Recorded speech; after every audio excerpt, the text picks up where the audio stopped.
Narsist adam diqqət çəkmək istəyir, amma müsbət şeylərlə.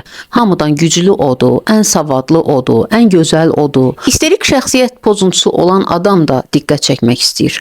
Amma razıdır ki, hamıdan yazıq da görünsün, hamıdan pis vəziyyətdə də görünsün. Kimi hansısa bir tərzdə geyinməklə, qəribə-qəribə rənglərdən istifadə etməklə, kimi avtomobilinə müəyyən fərqli səsləri qoşduraraq, əzələlərini şişirtmək, fərqli makyajlardan istifadə etmək, saçlarını çox qəribə rənglərə boyamaq, təhrik edici geyimlərdən istifadə etmək daha yayğındır. Hətta danışıq tərzi belə digər qadınlardan fərqli olsun deyə bir çaba hiss olunur.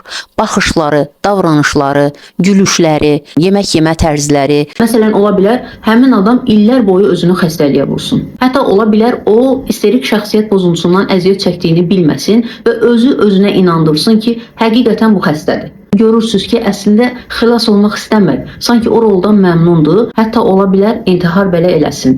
Özünə zərər verə bilər, tək ki diqqət mərkəzində olsun. Əgər o diqqəti çəkə bilməsə, o doğrudan da özünü narahat hiss edə bilər və gərginləşə bilər. Əksərən ondan xəbərsiz olurlar bu adamlar və elə düşünürlər ki, hamı kimi olmaq istəmədikləri üçün belədirlər.